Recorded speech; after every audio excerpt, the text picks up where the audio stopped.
You wait each morning with a weight you cannot name. It follows you into your work, your laughter, even your quiet moments. You've learned to live with it, but not to look at it. How long can a soul carry something should be odious to face? And what if the thing you fear will break you is the very thing that could set you free? There is a truth buried under the noise of your thoughts, under the endless running from yourself. It waits in the silence you avoid. It waits in the questions you will not ask. Today you will hear what few dare to hear, a revelation that does not cut you on the back but pierces you to the core, a mirror held to the part of you that still hopes even after all the striving. This is not a lesson you can watch from a distance. It will find you where you are. It will follow you until you answer. When the moment comes, you will either turn toward it or keep running. The choice will define more than you know, and by the end you will see you were never being chased. You were being called home. You think the silence means you've been abandoned. It is not so. The silence is the evidence that something greater is unfolding than your present mind can hold. You have been taught to equate motion with progress, noise with life, and delay with rejection. And so when the days grow still and the doors seem locked, you suspect that the flow has stopped. But the deeper current does not speak in surface ripples. It moves in the unseen depths, reshaping the bedrock before the river ever changes course. There was a time when your heart was lighter, when you believed that the moment you desired something, life would immediately respond. And for a while it seemed to work. Small blessings came quickly as if to encourage your faith, but then the pace slowed. Requests went unanswered, and that same heart that once danced began to drag under the weight of questions you couldn't shake. You lay awake, staring at ceilings, thinking of the things you need: provision, direction, relief. And the voice in your mind says, if it hasn't come by now, maybe it never will. That is the lie that keeps more souls bound than chains ever could. Because the truth is not in the absence of your answer, it is in the shaping of the one who waits for it. Your obstacle is not the lack of resources, not the scarcity of opportunity, but the belief that delay is proof of denial. Delay is not a locked door, it is the slow turning of the key so you can be ready to step through. The opportunity is not late, it is exact. It is arriving at the moment it can meet the strongest version of you. You're not waiting on life to move. You're waiting on your ego to get out of the way. This is the twist that shatters the illusion of neglect. The very thing you call nothing happening is the process by which you are becoming the person who can bear the weight of what you asked for. Think of a seed buried in the dark earth. From the surface there is no proof of life. Yet under the soil the shell is breaking, roots are reaching, and the unseen is already in motion. You are in that soil now. And though the surface feels silent, the roots are spreading into places they could never reach if you had sprouted too soon. When you see this, the impact is seismic. The silence is no longer a threat, it becomes a sanctuary. You stop measuring your progress by what can be seen. You begin to rest in the knowing that preparation is the most powerful form of progress.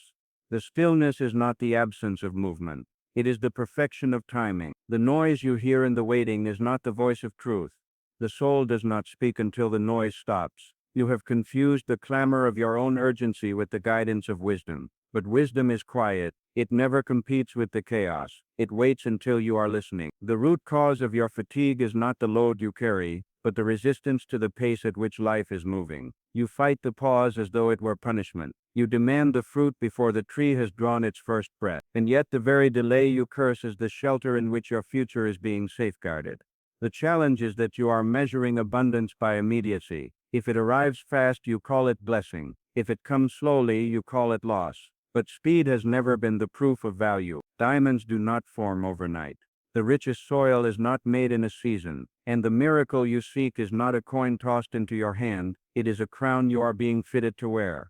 Here is the twist that breaks the cycle. Your provision is already prepared in the unseen. It is not missed. It is not denied. It is simply out of sight until your readiness draws it into view. What is meant for you is not in competition with anyone else. It cannot be stolen. It will not expire before it reaches you. Once you know this, the anxiety loosens its grip. You begin to see that your role is not to push harder, but to stay open. Not to force, but to prepare. not to chase but to receive when the hour strikes. And this is the impact that changes everything. The delay becomes divine in your eye. It is not a space to be endured, but a season to be treasured. Because in this pause, the roots are going deeper than the storms can reach. In this pause, your strength is being forged quietly, away from the eyes of the world. When the moment comes, you will not stumble under the weight of your own answered prayer. You will stand unshaken, because you have been tempered in the waiting. So the next time the silence comes, do not rush to fill it. Let it teach you what the noise never could. Let it show you that the true miracle was not the thing you were waiting for. It was the transformation of the one who was waiting. The question you asked at the start still hangs in the air.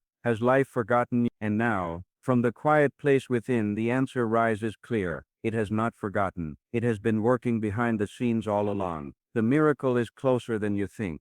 And when it arrives, it will not just meet your need. It will match your becoming. You think you're running toward freedom, but your steps are chained to the very thing you're fleeing. There is a shadow that follows you, not because it wants to, but because it is tied to your own resistance. You have tried to escape it by changing cities, by changing faces, by filling your days with more and more movement. But no matter how far you go, you keep meeting the same fear in new clothing. Once you believed you could outrun it. The first time it appeared, you told yourself it was just a season.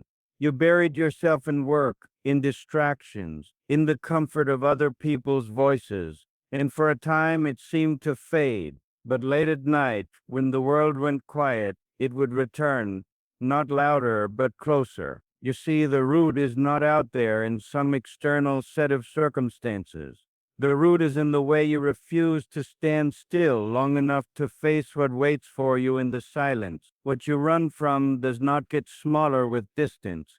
It grows. It becomes heavier, hungrier, and more determined to be seen.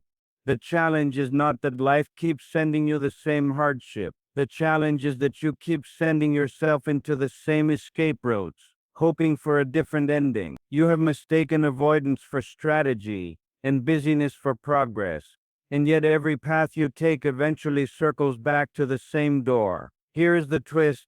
That door you've been avoiding is not an entrance to your destruction. It is the threshold of your release. It is the one place where the chain can be cut, and until you step through, you will drag its weight through every season, no matter how much light you find along the way. When you realize this, the impact is undeniable.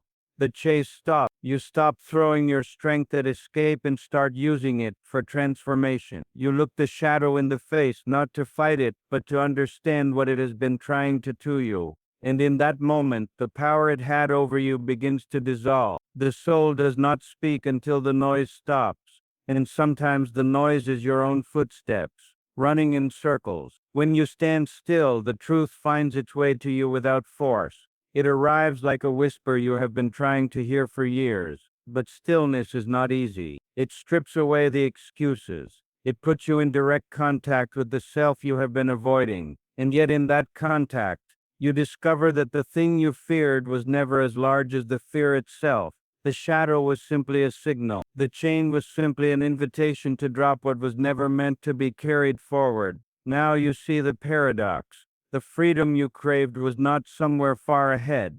It was right where you are, hidden in the stillness you resisted. You think the weight you carry is proof of your endurance, but it is the very reason you feel crushed under the days. There was a time when you picked it up willingly. It might have been a role, a responsibility, a mask you wore to prove you could handle more than anyone else. It might have been an expectation, yours or someone else's, that became welded to your identity. And at first it seemed noble. The weight made you feel important, needed, even loved. But slowly the cost began to show. Your shoulders ached, not just in your body but in your soul. You noticed that joy had become something you postponed until after the work, after the bills, after the next goal. The after never came, and the weight kept getting heavier, until even the smallest tasks felt like mountains. The challenge is that you have come to believe that dropping it would make you weaker. You've been told that strength means never letting go, but real strength knows what to release so that life can breathe through you again. Here is the twist that shifts everything. The weight is not keeping you secure. It is keeping you from moving at all. You are not losing anything by setting it down. You are regaining the space to live without constant strain. When you drop it, something strange happens. The world feels wider. Breath comes easier. You remember that life was never meant to be an unbroken climb under a crushing load. It was meant to be walked with open hands. You're not waiting on the world to lighten. You're waiting on your ego to get out of the way, because the ego thrives on being overburdened. It mistakes exhaustion for importance. But the soul thrives on lightness, on moving with the seasons instead of dragging every past winter into the next spring. The impact of letting go is not just physical, it changes your entire way of seeing. You stop measuring yourself by how much you can carry, and start asking whether what you carry is even yours to bear. And in that shift, you make space for the things that truly nourish you to take root. Some will not understand your release. They will think you are quitting, but you will know that you are beginning to live with a clarity and strength that can't be faked by simply enduring. The weight you refuse to drop is what's killing you. The moment you set it down, you'll wonder why you waited so long. And in that moment, you will understand the deeper truth. Sometimes the greatest act of courage is not holding on but unclenching your hand. So now, I return to the question you've carried quietly through this entire journey. What will happen if you stop running? What will happen if you let the weight fall from your hands? The answer is not in the miles ahead, but in the step you take right here, right now, into stillness. The shadow will dissolve, the chain will fall, and you will find that the freedom you sought was never somewhere else. It was waiting inside you all along. You keep asking why the doors won't open, but you never stop rattling the wrong ones. There is a fatigue in you that no amount of rest seems to cure. It's not the body that's tired, it's the soul. Every morning you wake with a quiet heaviness that whispers before you even rise, and you move through your day like a shadow of yourself, wondering if this is just what life is now. Once you had a clear sense of direction. You believed your effort was the currency that would buy you peace, joy, meaning. So you worked harder, you pressed further, you climbed higher.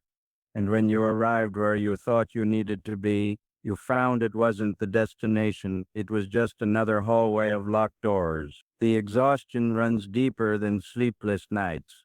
It's the weariness of constantly trying to be more than you are, of holding an image together while something inside quietly falls apart. It's the strain of hearing 1,000 voices telling you where you should be, while the one voice that matters has been drowned out completely. The challenge is not simply that you are busy, it's that you are busy with the wrong things. Your life is filled, yet your spirit is empty. You've confused movement for progress, noise for truth, and urgency for purpose. Here is the twist you didn't expect. You are not being blocked because you are unworthy or incapable. You are being slowed because your current pace is unsustainable for the truth you're meant to carry. You're not being punished, you're being preserved. And the moment you see that, the impact is immediate. The panic to catch up dissolves. The shame of not doing enough begins to fade. You start to see that stillness is not a sign of failure. It's an open space where your real direction can find you. You're not waiting on the world to change. You're waiting on your ego to step aside. Because the ego is the loudest liar, it will have you chasing applause while starving your own soul. The truth is, your spirit doesn't need more to do, it needs room to breathe. It needs silence deep enough for its own voice to rise again. And in that silence, you will hear what you've been missing. The clear, unmistakable pull toward what actually matters. The soul does not speak until the noise stops. And most of the noise is coming from inside you. But silence can feel unbearable at first. Because when it arrives, all the things you've been avoiding float to the surface. Regret, grief, longing, truth. They all stand before you asking to be acknowledged. And yet, that meeting is the doorway to renewal. Without it, you keep carrying old wounds into every new season, wondering why the new seasons start to feel like the old ones. There's something else you need to know. The reason you feel so unseen right now is not because you've been abandoned. It's because the work being done in you is invisible until it is complete. Think of a seed under the soil. It disappears into darkness. Nothing about its situation looks like life. Yet beneath the surface, something irreversible is happening. It's breaking apart, surrendering its old form, pushing roots into the unseen. And the moment it breaks the surface, it's no longer what it was, it's what it was meant to become. This is why you feel overlooked. Because the most important part of your transformation is not for the crowd to see, it's for you to endure in the quiet. The challenge here is trust. Trusting a process you cannot measure. Trusting that the delay is not denial but design. Trusting that the silence has a purpose you will understand only when the time is right. Here's the twist. You are not being kept from your future, you are being kept for it. Every moment of obscurity is sharpening you, shaping you, stripping away what cannot enter the next chapter. And when you finally see it, the impact is overwhelming. The bitterness toward the waiting turns into gratitude. The loneliness becomes an invitation to deeper presence. The silence becomes a sanctuary instead of a prison. One day, you will look back and realize this hidden season was not empty at all. It was the most fertile ground your life has ever known. It was where you stopped performing and started becoming. So I ask you now, the same question you've been avoiding. What if nothing is missing? What if the very things you see as delay are the exact things making you ready? And here is the quiet answer, whispered from the depths. You are not behind. You are not forgotten. You are exactly where you are meant to be for what is being formed in you. So be still. Let the noise fall away. Let the unseen work continue without your constant interference. And when the time comes, you will rise not as the person who waited, but as the one who was prepared in silence for something greater than you dared to imagine.